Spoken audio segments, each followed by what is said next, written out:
ప్రభునందు ప్రియులారా, మన ప్రభువును రక్షకుడైన యేసుక్రీస్తు శుభనామంలో మీ అందరికీ నా హృదయపూర్వకమైన వందనాలు. రండి ప్రార్థనతో వాక్యంలోనికి వెళ్దాం. స్తోత్రములు ప్రభువా, అద్వితీయ దేవ, ఆశ్చర్యకరుడ, సర్వశక్తిమంతుడానికి వందనాలు. ఈ సమయంలో దైవమా, దేవాని సన్నిధిలో నిలిచి ఉన్నాం ప్రభువా. నీ బలమైన ఆత్మచేత, శక్తి చేత మమ్మల్ని అందరినీ కూడా నింపి బలపరచండి. నీ యొక్క వాక్యాన్ని దేవా మా హృదయాల్లో నాటి బలపరిచి దేవా, ప్రతి బిడ్డ కూడా నాయన దేవా ఈ లేఖనాల ద్వారా, ఈ వాక్యం ద్వారా బలపరచబడటానికి, దీవించబడటానికి ప్రతి ఒక్కరిని మీరు బలపరుచుకోమని మా ప్రభువును రక్షకుడైన యేసుక్రీస్తు శక్తి కలిగిన నామంలో అడిగి వేడుకుని ప్రార్థిస్తున్నాము తండ్రి. ఆమేన్. హల్లెలూయా. దేవునికి స్తోత్రాలు. మీ అందరికీ నా హృదయపూర్వకమైన వందనాలు. ఎలా ఉన్నారు? బాగున్నారా? ఈరోజు దేవుని యొక్క వర్తమానంలోనికి వెళదాము. అయితే 5 days బ్యాక్ దేవుని సన్నిధిలో ప్రార్థించాను. ప్రభువా, నీ ప్రేమను తెలుసుకోవాలనుకుంటున్నాను, నన్ను కొంచెం లోతుకు నడిపించి ప్రభువా అని ప్రార్థన చేసుకున్నాను.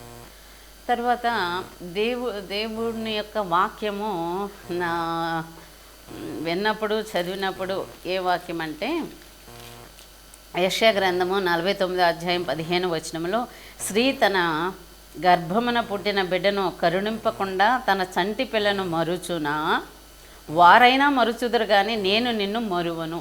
చూడుము, నా అరచేతుల మీదనే నిన్ను చెక్కి ఉన్నాను, నీ ప్రాకారములు నిత్యము నా ఎదుట ఉన్నవి.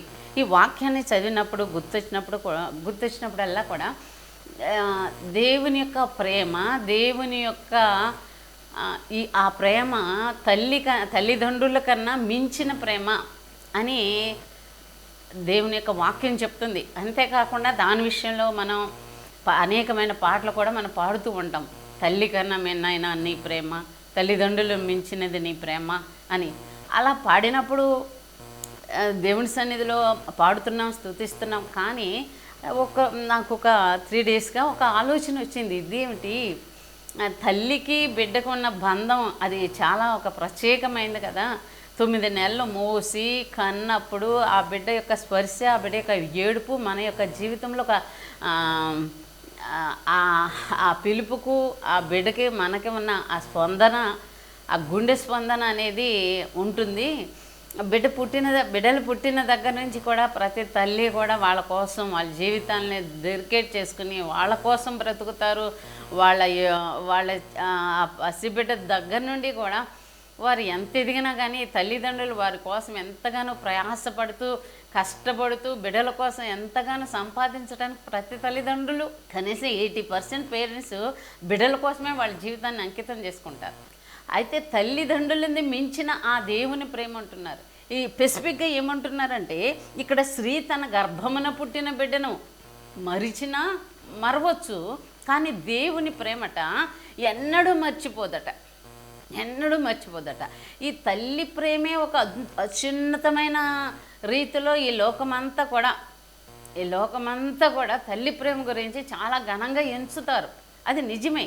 అయితే అంతగా ఎంచటమే కాకుండా ఈ లోకమంతా, ఈ ప్రపంచమంతా కూడా అన్ని ప్రేమల కంటే నిజమైన ప్రేమగా, అద్భుతమైన ప్రేమగా, అగాపే ప్రేమగా ఒక తల్లి ప్రేమను చూపిస్తూ ఉన్నారు. తల్లిని ప్రేమను నిదర్శనంగా పెడుతున్నారు. అంటే లోకమే పెడుతుందా అంటే దేవుడు కూడా పెడుతున్నాడు. ఏమని అంటే, ఈ తల్లి తన గర్భమున పుట్టిన బిడ్డను స్త్రీ మరుచునా అని క్వశ్చన్ చేశారు. అంటే మరవదు.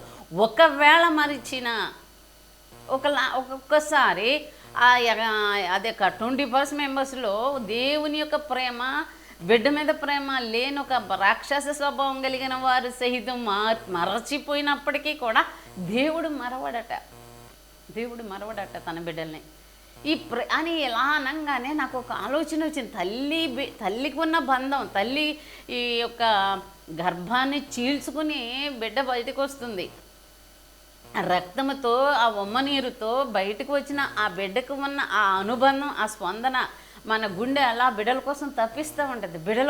బిడ్డలు కూడా తల్లిదండ్రుల కోసం ఆరాటపడుతూ సంతోషంగా తల్లి పేరెంట్స్ కోసం వాళ్ళు కూడా చాలా ఎదురు చూస్తూ ఉంటారు. దూరంగా ఉన్న వాళ్ళ స్టడీ పర్పస్, వాళ్ళ జాబ్ పర్పస్, వాళ్ళు దూరంగా ఉన్నప్పటికీ కూడా మనకి ఇక్కడ ఏదన్నా జరిగితే వాళ్ళకి అర్థమవుద్ది. వాళ్ళకి ఏదన్నా జరగబోతున్నా మన గుండె అలా కొట్టుకుంటూ ఉంటుంది బిడ్డల కోసం.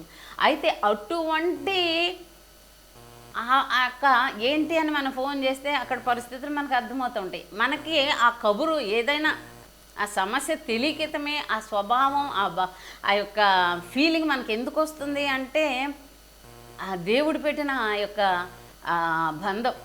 అటువంటి ఆ బంధాన్ని కూడా మించిందట యేసుక్రీస్తు యొక్క ప్రేమ, యేసుక్రీస్తు యొక్క బంధం, యేసుక్రీస్తులో మనకున్న స్థానము అన్నప్పుడు నాకు కొంచెం ఆలోచిస్తున్నా. ఈ మాట నేను విన్నాను పనులు చేసుకుంటూ. ఈ మాట వస్తే ఆ మాట విన్నంగానే ఇలా అవును ఈ మాట నేను ఎలాంటి మాట వినబడిందంటే, ఆయన కల్లువరి శిలువ మీద గల్గొతా కొండ మీద మన కోసం ఆయన గాయపరచబడ్డాడు, మన కోసం ఆయన బలియాగమయ్యాడు, మన కోసం ఆయన రక్తాన్ని చిందించాడు, మన కోసం ఆయన గాయపరచబడినని చెప్తుంటే అవును కదా అన్నట్టుగా నేను వింటూ ముందుకు వెళ్తున్నా. కానీ అప్పుడు దేవుడు నాకు ఒక దర్శనాన్ని చూపించాడు. ఆ దర్శనం ఏంటంటే, ప్రభు అయిన యేసు ఆ యొక్క శిలువ యాగములో, ఆ కలువరి శిలువలో తన ప్రాణాన్ని కూడా అప్పగించిన తరువాత ఈ యొక్క యోహాను సువార్త 19వ అధ్యాయము 24వ వచనంలో ఏమంటుందంటే, ఈ ప్రభు అయిన యేసుని ఒకడు వచ్చి బళ్ళెమతో తన ప్రభు అయిన యేసు యొక్క డొక్కలో పొడిచాడు. పొడిచినప్పుడు ఆ డొక్కలోంచి ఏమొచ్చినాయి? నీరు, రక్తము నీరు కూడా బయటకు వచ్చింది. అంటే బిడ్డ పుట్టినప్పుడు తల్లి గర్భంలో నుండి బయటకు వచ్చినప్పుడు, ఆ గర్భాన్ని చీల్చుకుని బయటకు వచ్చినప్పుడు దేవుడు ఏర్పాటు చేసిన మార్గమే కావచ్చు, లేదు అంటే సిజరీన్ల ద్వారా ఏర్పడిన విధానమే కావచ్చు, అది ఏ విధంగానైనా సరే బిడ్డ గర్భంలో నుండి బయటకు రాగానే ఉమ్మనీరు, రక్తము, ఉమ్మనీరు అనేది బయటకు వస్తూ ఉంది. అయితే ఇక్కడ మనం చూసినప్పుడు ఆ యొక్క దర్శనాన్ని ప్రభు స్పష్టంగా చూపించంటున్నారు. మన ప్రభు అయిన యేసు ఈ డొక్క మన కోసం గాయపరచబడింది. మనమే ఆ గర్భంలో నుండి, ఆ డొక్కలో నుండి బయటకు వస్తున్నాం.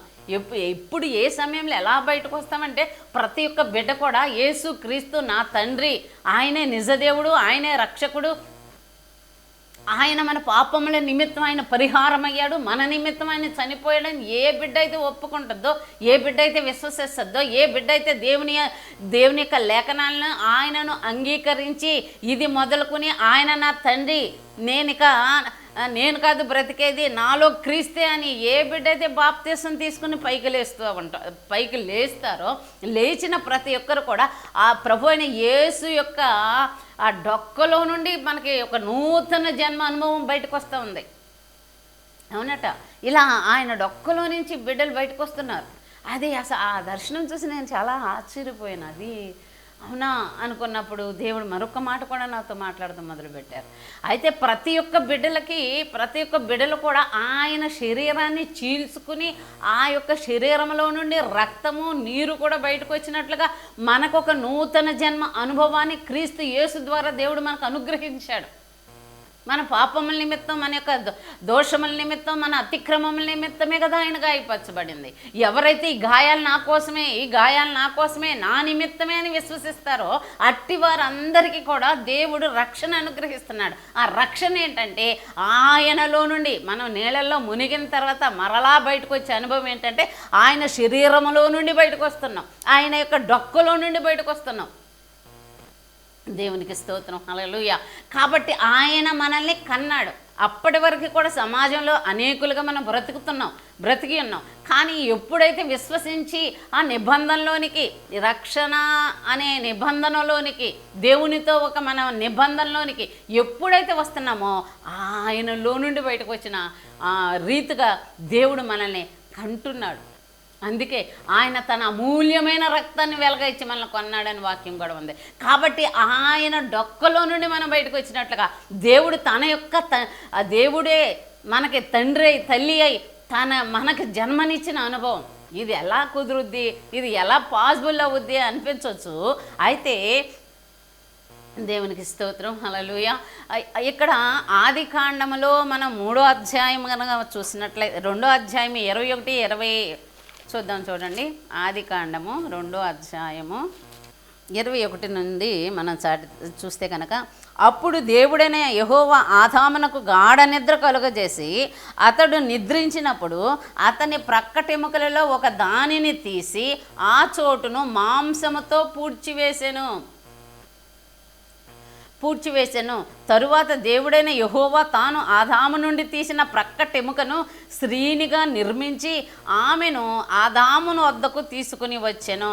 అప్పుడు ఆదాము ఇట్లనెను, నా ఎముకలలో ఒక ఎముక, నా మాంసములో మాంసం, ఇది నరునిలో నుండి తీయబడెను గనుక నారీ అనబడును అన్నాడు. అంటే ఇక్కడ ఆదాములో నుండి ఎవరు వచ్చారు? అవ్వమ్మ వచ్చింది. అంటే ఆదాము యొక్క పక్కటెముక, అంటే ఈ యొక్క డొక్కలో నుండి దానిని దేవుడు ఆదాముని గాయపరిచి ఆయన గర్భంలో నుంచి, ఆయన కడుపులో నుండి ఆ పక్కటెముకలు ఒక ఎముకను తీసి ఆ యొక్క ఎముకని స్త్రీగా రూపించి స్త్రీగా చేసి ఈ యొక్క ఆదాము యొక్క గాయాన్ని మాత్రం మాంసంతో పూర్తి చేశాడట. దేవునికి స్తోత్రం, హల్లెలూయా. అయితే ప్రియులారా, ఇక్కడ ఆదాము గర్భంలో నుండి ఎవరు వచ్చారు అంటే అవ్వమ్మ వచ్చింది. అప్పుడు ఆదాము ఏమంటున్నాడంటే నరునిలో నుండి తీయబడింది కాబట్టి నారి అన్నాడు. అంటే మొదటి జన్మ ఒక వ్యక్తిలో నుండి, ఒక పురుషునిలో నుండి స్త్రీ బయటకు వచ్చింది. అది కూడా డొక్క భాగములో నుండి, ఆ ఎముకను తీసిన విధానములో నుండి, ఆయనలో నుండే వచ్చిన ఒక భాగమే ఈ యొక్క అవ్వమ్మ, ఆ స్త్రీ. అయితే మొదటి జన్మ ఆదాములో నుండి బయటకు వచ్చాం. అయితే వీరు చేసిన అపరాధము నిమిత్తం వీళ్ళకు వచ్చిన శిక్షలో భాగంగా దేవుడు అవ్వమ్మని ఏమన్నాడంటే, నీకు నీ భర్త ఎడల వాంఛ కలుగుద్ది, అతను నిన్ను ఏలతాడు, నీవు ప్రయాసతో బిడ్డలను కంటావన్నాడు. అదొక శిక్షాపూర్వకంగా ఒక శిక్షగా ఆమెకి వేయబడింది. అంటే ఇక్కడ దేవుని యొక్క వాక్యం మనకేం చెప్తుంది అంటే, దేవుని యొక్క చిత్తం వేరు. అయితే వీరు ఆ చిత్తంలో నుంచి, ఆ విధానంలో నుంచి బయటకు వచ్చి దేవునికి వ్యతిరేకమైన కార్యం చేయటం బట్టి ఆమెకు ఒక శాపనార్థంగా తన యొక్క ప్రయాసతో బిడ్డలను కనే పరిస్థితి వచ్చింది. ఏదేమైనా కానీ ప్రతి తల్లి కూడా బిడ్డలను కన్నప్పుడు ఆ యొక్క, నా చిన్నప్పుడైతే డెలివరీ కష్టమైనప్పుడు ఇక్కడ ఈ డొక్కను ఒకసారి, ఈ డొక్కను ఒకసారి, పొట్ట స్ట్రైట్గా ఒకసారి కట్ చేసి అందులోంచి బిడ్డలు తీసేవాళ్ళు. తీసి ఆ యొక్క తల్లికి చెప్పేవాళ్ళట, మీకు 3 బిడ్డలకే అవకాశం ఉంది, ఇంకా మీరు పిల్లల్ని కంటాక అవకాశం లేదు అంటే ఆ తల్లులు ఎంతో దుఃఖపడేవాళ్ళు. అయ్యో, నేను 12 పిల్లల్ని కనాలనుకున్నాను, 3 మగ పిల్లల్ని 3 ఆడపిల్లల్ని కనాలనుకున్నాను, కానీ నాకు 3 అవకాశమే ఉందంటని ఫీల్ అయ్యేవాళ్ళు, ఏడ్చేవాళ్ళు. కానీ ఇప్పుడు దినాల్లోనైతే ఈ యొక్క పొట్టను మరీ అబ్డామనకి బాగా డౌన్ ప్లేస్లో సిజరిన్ చేసేసి బిడ్డలు తీసేస్తున్నారు. అదేంటి, ఎందుకు అలా అని అడిగితే, పొట్ట పైన చేస్తే కనుక ఆ పొట్టలో ఫ్యాట్ ఎక్కువగా ఉంటుంది, కుట్లు త్వరగా తగ్గవు. అదే కింద పార్ట్ అయితే, ఈ యొక్క అబ్డామినల్కి డౌన్ పార్ట్లోనైతే ఫ్యాట్ తక్కువగా ఉంటుంది, కుట్లు తొందరగా తగ్గిపోతాయి, మాకు ఈజీగా ఉంటుంది అన్నట్లుగా ఇప్పుడు అందరికీ కూడా అడ్డంగా సిజరిన్ చేసేస్తున్నారు. అయితే ఏదేమైనా ఒక బిడ్డకి జన్మనివ్వాలి అంటే ఆ కడుపులో నుంచే బిడ్డ బయటకు వస్తుంది. అది ప్రక్కటెముకల్లో, ఈ యొక్క ప్రక్క భాగంలో డొక్కలోంచి బిడ్డను తీసినా, స్ట్రైట్గా ఈ పొట్టను నిలువుగా చీల్చి తీసినా, లేదా అడ్డంగా చేసినప్పటికీ కూడా ఏ బిడ్డ బయటకు రావాలన్నా ఆ బిడ్డకి గర్భంలో నుండి బయటకు రావాలంటే ఈ పొట్ట చీల్చబడాలి. అలాగే ప్రభు అయిన యేసుక్రీస్తు శరీరం మన కోసం చీల్చబడింది. సో ఎప్పుడైతే ఆ ప్రభు అయిన యేసు యొక్క ఆ డొక్క చీల్చబడిందో దానిలో నుండి మనకి జన్మ వస్తుంది. ఆనాడు మొదటి ఆది మానవుడైన ఆదాము గర్భంలో నుంచి వచ్చిన ఆ యొక్క ఆ నారి, ఆ స్త్రీని ఆదామన్నాడు, నరునిలో నుండి తీయబడ్డావు కాబట్టి నువ్వు నారి అన్నాడు. ఇక్కడైతే ప్రభు అయిన యేసు గర్భంలో నుండి మనం బయటకు వస్తున్నాం, ఆయన గాయాల్లో నుంచి మనం వచ్చాం. సో కాబట్టి మనం క్రీస్తులో నుండి వచ్చాం కాబట్టి మనల్ని క్రైస్తవులు అని పిలుస్తున్నారు, క్రీస్తు వారు అని పిలుస్తూ ఉన్నారు. ఆయన మన దేవుడై ఉన్నాడు, ఆయన మన తల్లి తండ్రి అయి ఉన్నాడు. దేవునికి స్తోత్రం, హల్లెలూయా. ఈ దేవునికి మనకి కూడా ఈ యొక్క రక్త సంబంధం, ఈ విధమైన బంధం ఉండటమే కాకుండా దీనికంటే ముందుగానే ఆదామును దేవుడు సృజించినప్పుడు మట్టి బొమ్మలాగా ఉన్న ఆదాములోనికి దేవుడు తన యొక్క జీవవాయువుని ఊదినప్పుడు మనిషి ఏమయ్యాడంటే జీవాత్మ అయ్యాడు. ఇక్కడ 8వ వచనంలో ఉంటుంది, 7వ వచనంలో ఉంటుంది. దేవుడైన యెహోవా నేలమట్టితో నరుణ్ణి నిర్మించి వాని నాసికారంధ్రములలో జీవవాయువును ఓదగా నరుడు జీవాత్మయను. అప్పటి వరకు కూడా ఒక బొమ్మగా ఉన్న ఆ యొక్క ఆదిమానవుడు దేవుడైతే తన ఊపిరిని ఎప్పుడైతే తనలోనికి ఊదాడో అతనప్పుడు జీవించే ఆత్మ అయ్యాడు. దేవునికి స్తోత్రం, హల్లెలూయా. అయితే ఇక్కడ దేవుని యొక్క వాక్యం మనకేమంటుందంటే ఆదాములో ఉన్న ఆ జీవం, అది మొదలుకొని ఆదాము మొదలుకొని ప్రతి మానవునికి కూడా ఆ యొక్క జీవం ఎక్కడి నుండి వచ్చిందంటే దేవునిలో నుండి ఒక కొంత భాగం, ఒక 1%, 5%, 10% తెలియదు, కానీ ఆయనలోనున్న ఒక భాగం, ఒక ఊపిరిని మనలో ఓదటాన్ని బట్టి మనము జీవించే మనిషిగా మారాం. సో అయితే ఇప్పుడు మట్టి బొమ్మల్లా జీవం కలిగిన మనిషిగా మారాడు. అయితే ప్రతి ఒక్క మనిషికి దేవుని యొక్క ఊపిరి ఉంది. ఎప్పుడైతే ఆ ఊపిరి బయటికి వెళ్ళిపోతుందో అప్పుడు మనిషి డెడ్ బాడీ అయిపోతాడు కదా. అంటే మనిషిని దేవుడు బొమ్మలాగా చేసి దానిలో ఆయన ఆత్మను ఉంచాడు. అయితే దేవుని యొక్క ఆత్మ మనలో ఉంది కాబట్టి ఈ యొక్క ఆత్మ ఎన్నడెన్నడూ నశించిపోకూడదని దేవుడే మన కోసం ఒక ప్రణాళిక చేసుకున్నాడు. ఎఫెసీయులకు రాసిన పత్రికలో పరలోకమందున్న మీ యొక్క తండ్రి, ప్రతి కుటుంబానికి తండ్రి అని ఆయన పిలువబడుతూ ఉన్నాడు. సో మనందరికీ ఆయన తండ్రి, ప్రభు అయిన యేసు తండ్రిగా మారిపోయాడు. అయితే ఇక్కడ ప్రతి ఒక్క శరీరంలో ఉన్న దేవుని యొక్క ఆత్మ, ఆ యొక్క ఆత్మ దేవునిది కాబట్టి దేవునికి సంబంధించింది ఏది కూడా నశించే అవకాశము లేనే లేదు. ఎన్నటెన్నటికీ ఆయనలో ఉన్నది ఏది నశించదు. కాబట్టి ఆయనలో ఉన్న ఒక 1% మనలోనికి ఊదాడు కాబట్టి మనలో ఉన్న ఆ జీవం, మనలో ఉన్న దేవుని యొక్క జీవం మనల్ని జీవింపజేస్తూ ఉంది. సో ఆ జీవాన్ని బట్టే మనం ఈ లోకంలో బ్రతుకుతూ ఉన్నాం. దేవునికి స్తోత్రం, హల్లెలూయా. అయితే దేవునికి మనకి ఉన్న ఆ బంధం క్రీస్తు యేసు ద్వారా మన యొక్క పాపములు, మన అపరాధాలు, ఈ యొక్క మొదటి నుండి మన మీద ఏలుబడి చేస్తున్న మరణమే కానీ, ఆ శాపమే కానీ, ఆ దోషాలన్నీ కూడా క్రీస్తు యేసు రక్తములో అవన్నీ కూడా తుడిచి పెట్టబడి మనకు ఒక నూతన జన్మ అనుభవంలోనికి మనం వెళుతున్నాం. ఎప్పుడు క్రీస్తుని అంగీకరించిన తర్వాత, యేసే రక్షకుడని, క్రీస్తే నా ప్రభువు అని అంగీకరించినప్పుడు, వాక్యాన్ని ఎరిగినప్పుడు, వాక్యానికి మనం విశ్వసించినప్పుడు ఆయన బిడ్డలుగా మనం అవుతున్నాం. అయితే మొదటిగా మనల్ని సృజించినప్పుడు ఆయన ఆత్మ మనలో ఉంది, ఆయన జీవం మనలో ఉంది.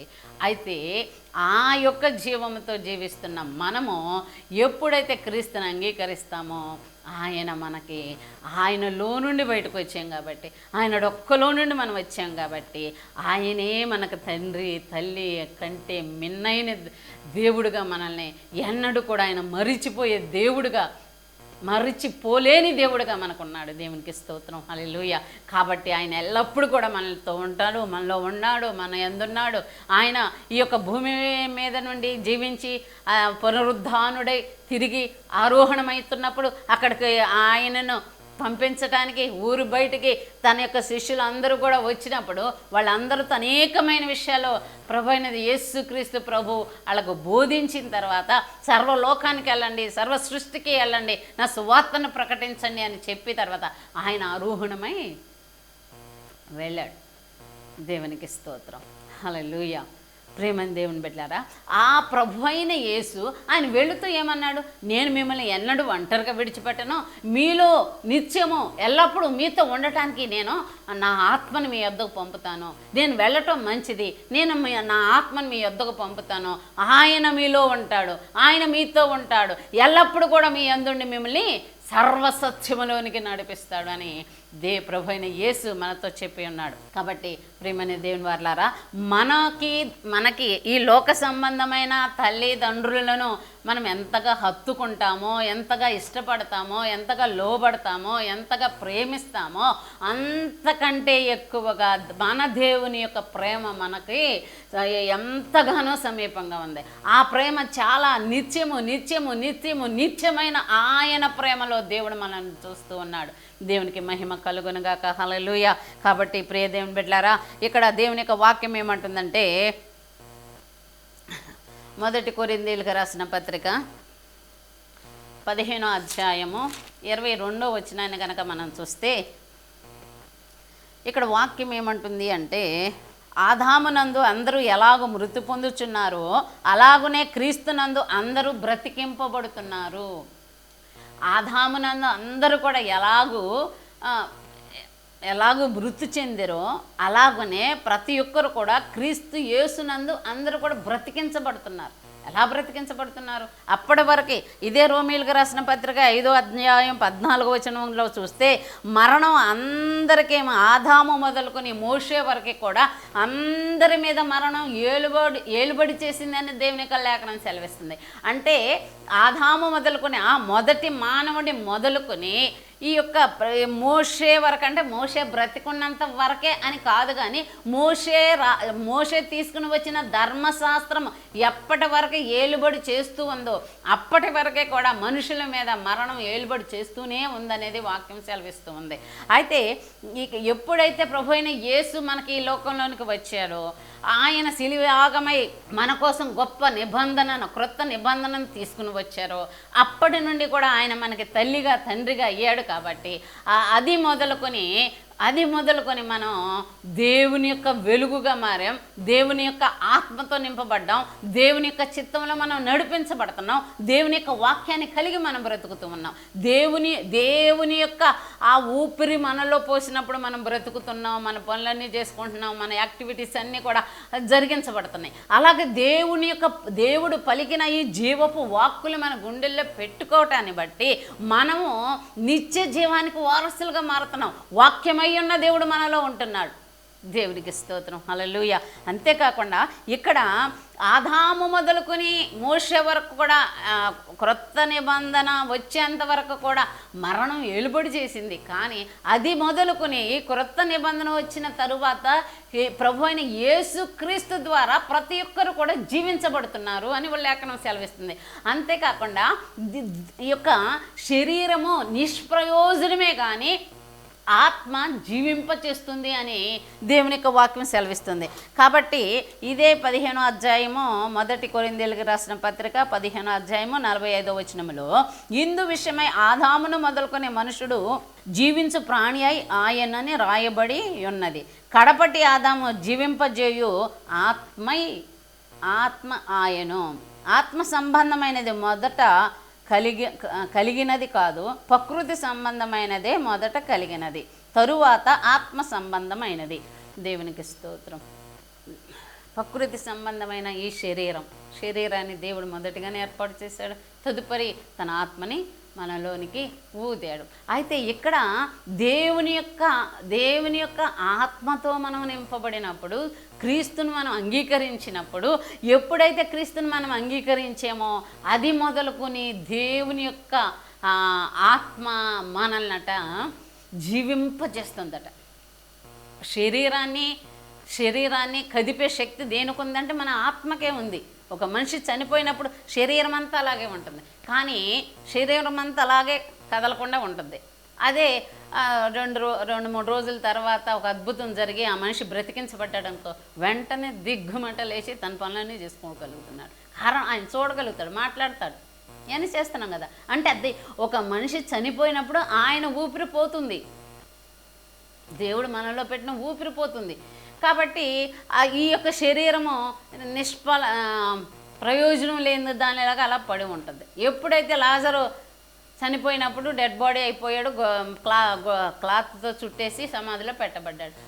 ప్రభు అయిన యేసుక్రీస్తు ప్రభు వచ్చి లాజరు లెమ్మని నీతో చెప్తున్నానని చెప్పగానే ఆయన ఆత్మ తిరిగి తనలోకి రాగానే ఆయన ప్రేత వస్త్రాలతో బయటకు రావడం జరిగింది. దేవునికి స్తోత్రం. హల్లెలూయా. ఆయన మాటకి ఎంత అద్భుతమైన శక్తి ఉందో, ఆయన మాటకి ఎంత ప్రభావం ఉందో, ఆయనలో ఉండేది ఏది కూడా నశించిపోయేది కాదు. ఆయనలో ఉన్న ఆత్మ మనలో ఉంది. కాబట్టి ఆ యొక్క ఆత్మ ద్వారా దేవుడిచ్చిన మాట ద్వారా మనం జీవింపగలుగుతున్నాం, మనం జీవిస్తూ ఉన్నాం. దేవునికి స్తోత్రం, హల్లెలూయా. కాబట్టి కడపటి మొదటి ఆదాము వలన మరణం ఏలుబాటు చేస్తే కడపటి ఆదాముగా వచ్చిన క్రీస్తు, మొదటి ఆదాములో నుండి, మొదటి ఆదాము యొక్క పక్కటెముకల్లో నుండి, డొక్కలో నుండి బయటకు వచ్చిన స్త్రీ నరుల్లో నుండి వచ్చింది నారిగా మారితే, ఇక్కడ క్రీస్తు డొక్కలో నుంచి వచ్చిన మనం, క్రీస్తులో నుండి వచ్చిన మనం, క్రీస్తు గర్భంలో నుండి వచ్చిన మనం క్రైస్తవులుగా, క్రీస్తు వారిగా, దేవుని వారసులుగా మనం మారుతున్నాం. దేవునికి మహిమ కలుగునుగాక. హల్లెలూయా. కాబట్టి ప్రియమైన వారలారా, దేవుని యొక్క వాక్యం మనకు సెలవిచ్చినట్లుగా దేవుడు మనల్ని ఎంత స్పెసిఫిక్గా, ఎంతగా మన కోసం అంతగా ఎందుకు ఆరాటపడుతున్నాడు అంటే, ఈ మట్టి మనిషిలో ఆయన ఆత్మనుంచాడు. ఆ ఆత్మ నరకాగ్నికి చేరకూడదని ఆయన మన కోసం ఏర్పాటు చేసిన ఆ నిత్య జీవంలో మా ప్రతి మనిషిని ఉంచాలనేది దేవుని యొక్క ప్రణాళిక. అయితే శత్రువు వాటిని ప్రతి మానవుని కూడా నశింప చేయాలని, వాడుండే స్థలంలోనికి ప్రతి మనిషిని లాక్కుని పోవాలని వాడు ఊరులేస్తున్నాడు, వలలేస్తున్నాడు, గేలాలేస్తున్నాడు, వాడు ప్రణాళికలు చేస్తున్నాడు. అయితే వాటన్నిటిలో నుంచి దేవుని పిల్లలను దేవుడు విడిపిస్తూ అద్భుతమైన రీతిలో నడిపిస్తూ ఉన్నాడు. కాబట్టి ఆయన వాక్యం ఏమంటుందంటే, నేను నిన్ను ఎన్నడూ కూడా విడువను ఎడబాయను. హెబ్రీయులకు రాసిన పత్రిక 13:5 ఉంటుంది, నిన్ను ఎన్నడూ కూడా విడువను ఎడబాయను అంటాడు. మనకి ఏ సమస్య వచ్చినా, ఏ కష్టం వచ్చినా వెంటనే అది మనకే తెలుసు, ఇంకా పక్క వాళ్ళకి కూడా తెలియదు. ఆ బాధతో, ఆ పెయిన్తో, ఆ కష్టంతో, ఆ వేదనతో, ఆ దుఃఖంతో ఉన్నప్పుడు ఆ ప్రతి పరిస్థితిలో కూడా నేను నీతో ఉన్నా, నీలో ఉన్నా, నీ పక్షంగా ఉన్నాను అంటూ మనతో ఒక స్వరం మాట్లాడటం మొదలుపెట్టుద్ది. అలా దేవుని యొక్క స్వరం అంతా మాట్లాడనికేమీ కాదు, ఈ పెయిన్ ఏం తగ్గిపోద్ది, అదేం కాదు, హార్ట్ అటాక్ ఏం కాదు అని ఆ దేవుని యొక్క వాక్కు, దేవుని స్వరం మనల్ని బలపరుస్తూ ఉంటుంది. ఈ సమస్యను బట్టి దిగులు పడుతున్నావా, నేను నీతో ఉన్నాను, దీనిలోంచి నేను నిన్ను విడిపిస్తాను, లేదే ఈ విషయంలో నేను నీకు సహాయం చేస్తాను అంటూ మనకు వచ్చే ప్రతి ప్రాబ్లం విషయంలో మనం దీన్ని ఎలా జయించాలని ఆలోచిస్తున్న ప్రతి సమయంలో కూడా ఆయన నీతో ఉన్నానంటూ మనతో ఉండి ఆయన మనల్ని ఎలా మౌల్డ్ చేస్తాడో, ఎలా నడిపిస్తాడో, ఎలా మనల్ని నిజంగా ఆయనకేమి ఇచ్చినా రుణం తీర్చుకోలేం, కానీ ఆయన మనల్ని అంతగా నడిపిస్తున్నాడు. కాబట్టి నిజంగా ఇలాంటి సమయంలో కూడా ఆయన స్వరం మనల్ని వినిపిస్తూ, బలపరుస్తూ, నడిపిస్తూ ఉంటే, ప్రభు అసలు నువ్వు నన్ను ఎప్పుడు ఎక్కడ విడిచిపెట్టవా అనిపిస్తుంది. ఆయన నిజంగా అన్నాడు కదా, నేను నిన్ను ఎన్నడూ కూడా ఎట్టి పరిస్థితుల్లో కూడా నిన్ను విడవను ఎడబాయను అని చెప్పాడు.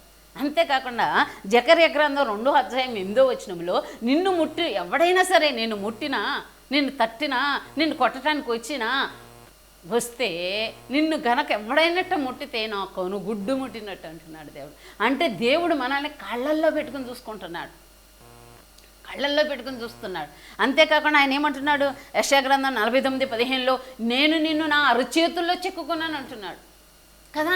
ఆయన మన కోసమే ఆ గాయపరచబడిన ఆ చేతులు చూసుకున్నప్పుడల్లా ఈ గాయాలు ఫలానా నిర్మల కోసమే, ఫలానా వాళ్ళ కోసమే అంటూ దేవుడు మనల్ని జ్ఞాపకం చేసుకుంటున్నాడంటే ఆయన ప్రేమ ఎంత గొప్పదో కదా. ఆయన ప్రేమ మన తల్లిదండ్రులను మించిన అద్భుతమైన అగాపే ప్రేమ, అనంతమైన ప్రేమ, బౌండ్లెస్ అనే ఈ క్యాప్షన్స్ కొనసాగుతూ ఉన్న ఈ యొక్క పరిచర్యలో నిజంగా దేవుని యొక్క అనంతమైన యేసుని ప్రేమను పెట్టుకున్నాను, కానీ ఆ ప్రేమ నాకు ఇంకా అర్థం కాల. ఆ ప్రేమలోనికి దేవుడు ఇప్పుడిప్పుడే నడిపిస్తూ ఉన్నాడు. అటువంటి ప్రేమాపూర్ణుడై ఉన్న ప్రభు, మన ప్రభువై, మన రక్షకుడై మనల్ని నడిపించును గాక. తండ్రి తన మాటలు దీవించును గాక. చిన్న ప్రార్థన చేసుకుందాం.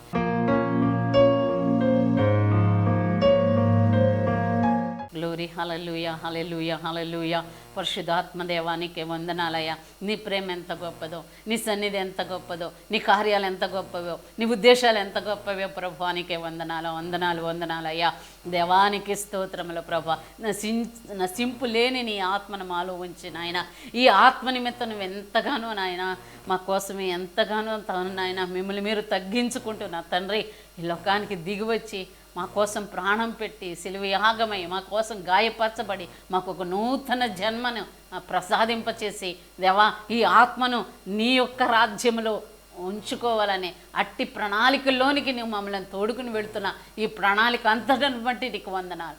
ఈ యొక్క లోకంలో మమ్మల్ని నిత్యము కూడా నడిపించడానికి, దీవించడానికి, ఆశీర్వదించడానికి దేవా నువ్వు మాకు తోడుగా ఉన్నందుకు వందనాలు. రిబా జర్రి ఖండలోయ ఇజరోల్ యుబ్రియా ఆ గ్లోరీ జిలా అందరదల సేర ప్రభానికి వందన ఇగ్రీజల్ హో జర ప్రభా. ఈ మాటలు వింటున్న ప్రతి ఒక్కరి హృదయంలో ప్రభా ఒప్పుదలను కలుగ చేస్తున్నందుకు నీకు వందనాలు. మరింతగా వారు ప్రతి ఒక్కరు కూడా దేవా నీకు అప్పగించుకునేలాగన తండ్రి నీకే స్తోత్రాలు. నీ ప్రేమను అర్థం చేసుకునేలాగన ప్రభా దేవా నీ ప్రేమలో మరింతగా లోతుగా నడిపించబడేలాగన బలమైన నీ నడిపింపును ప్రతి ఒక్కరికి అనుగ్రహింప చేయమనే సన్నిధిలో ప్రార్థిస్తూ తండ్రి ఈ చిన్న ప్రార్థన మీ పాసన్ని చేర్చుకోమని మా ప్రభును రక్షకుడైన యేసుక్రీస్తు శక్తి కలిగిన నామములో మిక్కిలి వినయంగా బ్రతిమలి వేడుకొని ప్రార్థిస్తున్నాము తండ్రి, ఆమేన్. Mister Nirmala Abel, door number 17/304-5-5 Chowdaripeta, Gudivada. మీ ప్రార్థనా అవసరాలకు సంప్రదించవలసిన మా ఫోన్ నెంబర్ 8074167461.